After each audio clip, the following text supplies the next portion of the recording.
Historically, when you stand out from the crowd, there are bound to be ramifications. Being too young or being too old, having an accent, overcoming a disability, being female or a person of color. These so-called boxes that we fall into don't define who we are. They should just be minor details in each of our personal narratives, not the main storyline. But in a world of sameness, these details do make you stand out. And in Dionna McPhatter's opinion, standing out doesn't have to be a bad thing.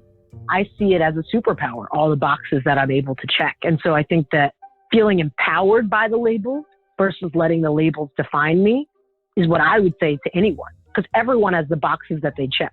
But seeing those as a superpower that can allow you to connect dots for people, how I would encourage people to see themselves. Dionna is the co-founder and CEO of Nachi, a company on a mission to use data to help us all unlock more of our humanity. Over the course of her impressive career, Dionna has learned one thing for sure. Connections matter. Sometimes what gets us in the room isn't always what we want to get us in the room. But that doesn't have to be a bad thing if you learn to leverage those points of connection for good. There are always exciting things happening in the world of small business. The news that grabs the headlines, though, are always the highlights, the overnight successes, the billion-dollar IPOs, the massive exits. But just like your Instagram feed, that's never the whole story. Let's look deeper than the headlines and the press photos. Underneath all of that is the real work building something valuable and lasting. Don't get me wrong, I love crazy success stories and can be drawn into those big flashy tales just as much as the next person. But we all know that what's more important than the destination is how you get there. It's the struggles you have to overcome and the insights you learn along the way that make you who you are. So those are the stories we're telling. It's raw, it's honest, and maybe it's exactly what you need to hear. I'm Hillary Georgie, and this is The Journey.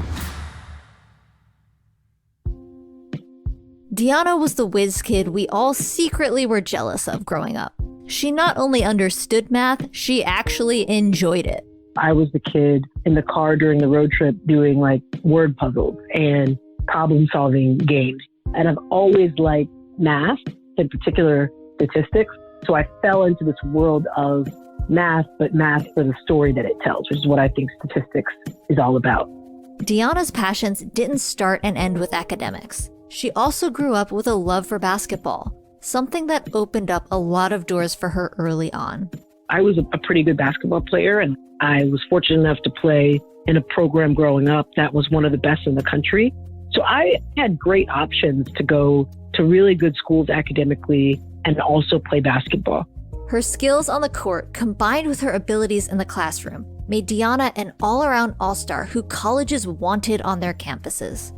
She received a lot of attention from schools across the country, but her interest wasn't piqued until a very special school reached out.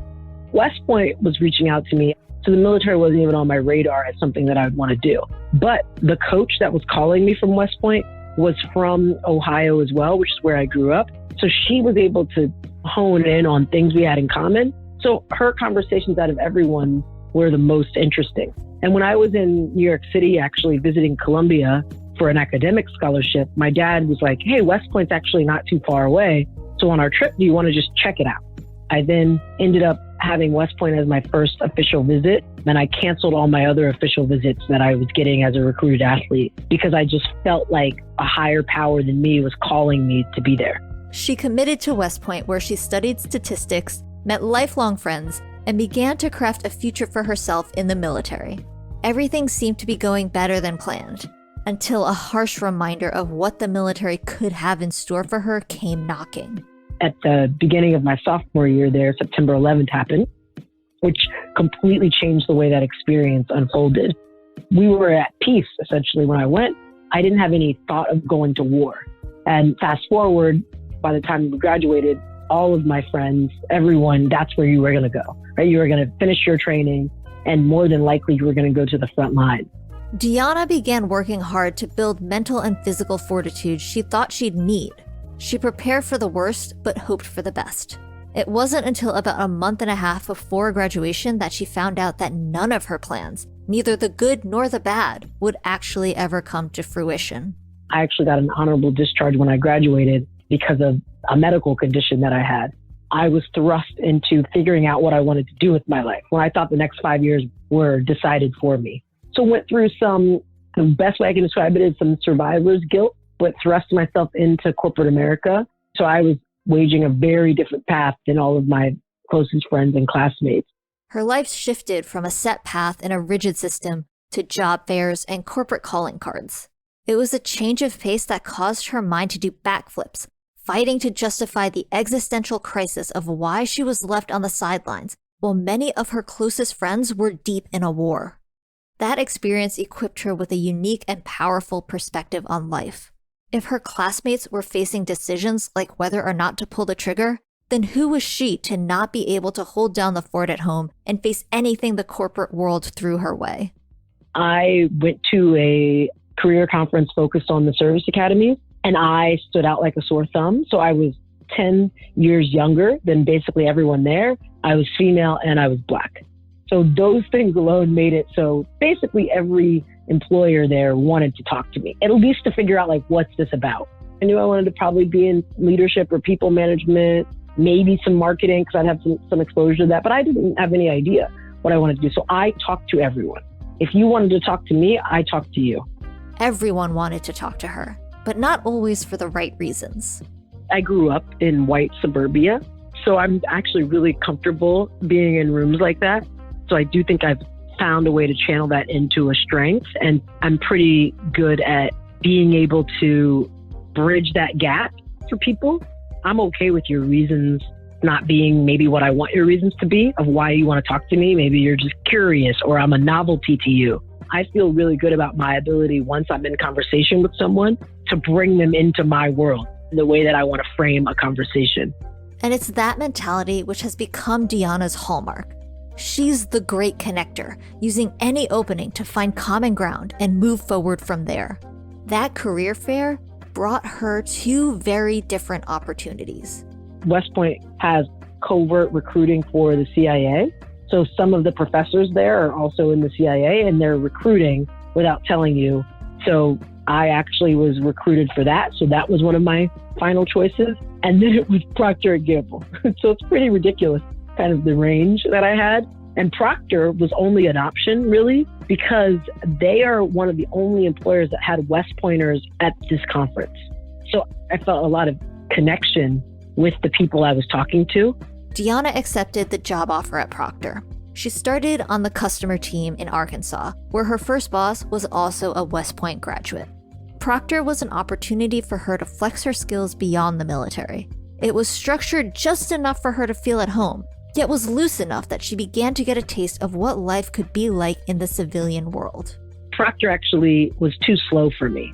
That's where I found out, I don't like structures as much as I thought I did, especially if I feel like it's limiting my potential. Dionna parted ways with Procter, took a short detour into coaching college basketball, and then ended up back in the corporate world at Reckitt Benckiser. There's where I started to get the entrepreneurial bug. So there's where I realized, like, you know what? These people that have these fancy titles aren't that smart, really. They're also questioning how they got to where they got to. And so being someone that was answering people's questions, you realize that really quickly, that they all have the people that they trust and rely on. I'm a big evaluator of everything. I overanalyze my life. And so when the equation shifted from the value the company was giving me became less than what I thought I was giving them. So that's when I was like, I need to do something different. And I couldn't paint a picture of a company, another company that wasn't my own, where that wouldn't be the same. So that's what made me start to explore entrepreneurship and doing something on my own. She wanted more control over her life and work, and wanted to dictate for herself what her career goals and limitations were. She did not want to conform to some predetermined corporate structure. I was like, I feel confident that I can get a job if this doesn't work. And the other thing I think that gave me confidence was I actually had to give 6 months notice that I was leaving the company. So because I had that much time, right, I had to be that clear and confident in my decision. It was not a spur of the moment. So what I got a chance to do then was really do that planning. And I had enough people at my company, Reckitt, before I left that they said they would hire me. So they became our first client. After the break, Dionna shares her start into entrepreneurship, what her mission is at Nachi, and how everything always comes back to building connections.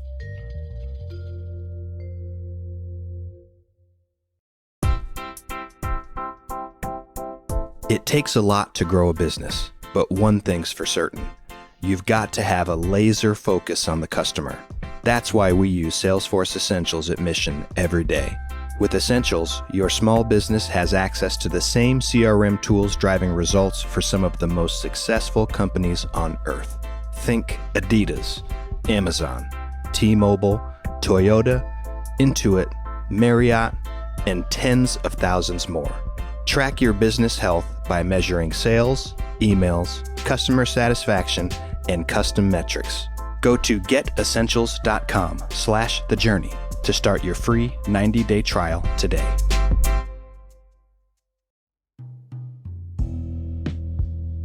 When Dionna first ventured off on her own, she began using her skills in problem solving, statistics, and data to help solve issues she was familiar with for clients she could relate to. As you want to make it bigger and your ambitions and your eyes grow bigger, it then becomes, how can we turn this into a methodology or an approach that we can train other people to do, hire them? And so it started as just, I would say, consulting around the way that I solve problems. And the reason that most of the big brands trusted us was because we were an agency founded by people that had worked on the big brands. So you have a different level of trust. Like, I know what it feels like to have to sit in that meeting and defend my P&L. So they trusted us more. And so because we were solving problems for them, maybe in the consumer insight space, they then were like, well, could you do more? Can you do the creative? And can you manage my media team? And can you? And so we just said yes and figured it out after. I think this is what lots of entrepreneurs talk about. You say yes and then you figure it out. Ultimately, it's those years that brought Dionna to where she is today. Over time, her clients began to shift to a more tech-focused approach, causing her work to naturally follow suit. I stumbled into building technology with the digitization. So as all the math that we were just doing in Excel moved into the kind of big data space in the digital world, what was coming back to me was I was building tech. Like, that's technology. That's an application. So that then has what's morphed into the company that I have now, which is in essence a technology company, but technology for good, data for good. It was more than just a digitization of her current processes. It was also a shift in perspective in what data could do, what it could represent, and ultimately what stories it could tell. It's a big mission that needed a committed team and clientele behind it. I think the nitty-gritty of it is just hiring people that want to bring their whole selves to the job, not some title to the job. And as an entrepreneur, I want the whole person. I want them to think about the budget like it's their own money. I want them to be using their full brain. I recognize the power of that emotional connection with people. I genuinely believe that what we're trying to do is something that hasn't been done before. So how do you convince someone who's, especially if they're in a big company, to do something that I don't have an example of? People buy what they can see and understand. So that has been my biggest challenge. How do you convince someone that has a fairly low risk profile to take a risk? Because that's who you need to get to your next step. It all comes back to creating an emotional connection in a way that brings others into her world and her vision. I think it's all in story. So we are humans. And so we learn in stories. So I'm a data person, a technology person, but I love stories. I like data because it was a representation of people, places, and things, and opinions and feelings if you distill it the right way. And so for us, we lead with the narrative. Like, the way that we're even going to market is with the story, the why. And we learn in stories, and we know that we make decisions emotionally, and then we rationalize those decisions with the logic part of us. It's that emotional pull that's brought Dionna to where she is today, building Nachi, a company that aims to use data to rationalize the decisions everyone wants to feel good about. I'm a systems thinker, so I hate silos. And so Nachi is really focused on breaking down those silos and helping you actually have a values-driven business, where the whole idea of people over profit and an ecosystem where we all can thrive, moving from an egocentric profit at all costs system. And what if we were able to measure your impact across everything that you touch? And what if I took a company beyond just their profit margin? What if I put their foot to the fire about what they say in their press release about what they care about the communities they live in and their employees and their sourcing? And what if we use big data to measure bias in the way that they're acting and then give them a roadmap on how to do it differently? That name, Nachi, is even inspired by what you could call a roadmap, a pattern found naturally all around us. We describe ourselves as if you look at Nachi, what's named after Fibonacci, the Fibonacci sequence, which is this beautiful mix of art and science, right? And that you can find math in nature and things that we find that are beautiful. And so if we want to live in a world that's beautiful, where we all are thriving, data can help explain that and give us a roadmap, a path to that. So we see ourselves as the R&D lab for the future of humanity. Is big, but it's a vision that we think motivates. And what we do then is provide a GPS for the outcomes we want. So GPS is the roadmap. It's if you tell me the outcome you want. So I want to decrease my carbon footprint. I want my employees to feel happy at home and work. I want fill in the blank. We then give you a roadmap that's iterative, that evolves with you around how you can get to that outcome, just like a GPS does, right? You plug in your destination, and even if you take a wrong turn, the roadmap still updates, right, in real time, because it's connected to data in a really interesting way. Nachi helps companies actually achieve the missions in the stories they want to tell. It's a step beyond B Corp and helps drive real, lasting outcomes that affect us all. Dionna's journey hasn't been easy, but she has learned along the way that whether it's companies trying to understand data or individuals trying to build a business, human connection matters. So I typically hate labels, right? I hate all the boxes. I hate the categorization that we use. I was just always fighting against the boxes. And I think how I've evolved, especially as a leader, is for whatever reason, the gifts that I've been given mean that I check a lot of boxes that people are looking for. And what does a box check actually mean? At least how I've flipped it for myself, it means I can get in the room, which means I can have a conversation. Because I check lots of boxes and I can get in lots of different rooms, then actually maybe I can connect the dots between two disparate rooms and use those things that people see as a difference or a reason to classify me as a point of connection. For Dionna, every conversation, every decision, every connection, every person matters. Her philosophy in life and in business revolves around that foundational idea. All it takes is one person to change their mind for the whole world to change. One person. It's individuals that are making decisions that impact everyone's life. One person at a time, right? And then a collective of individual people. That's what motivates me. The tennis star Arthur Ashe once said, quote, "We must reach out our hand in friendship and dignity, both to those who would befriend us and those who would be our enemy." Every interaction we have is an opportunity for connection, and every new connection is an opportunity for change. The foundation of humanity is derived from this sense of connection with each other. We often lose sight of that, but as Dionna has learned, all it takes is one good conversation, one good story to remind us what makes us human.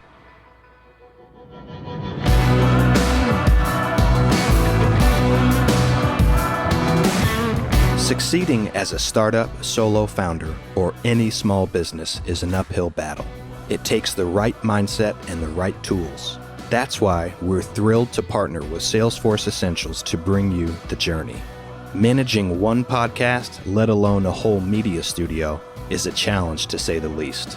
But Essentials makes it easy to maintain relationships and grow our business. With Essentials, your startup has access to the same CRM driving insights and results for the most successful companies in the world. Use unrivaled Salesforce technology to track customers, sales, emails, and more. You'll know where your business is and where it's headed as you chart the path for your journey. We love using Essentials, and we know you will too. Go to getessentials.com/thejourney to start your free 90-day trial today.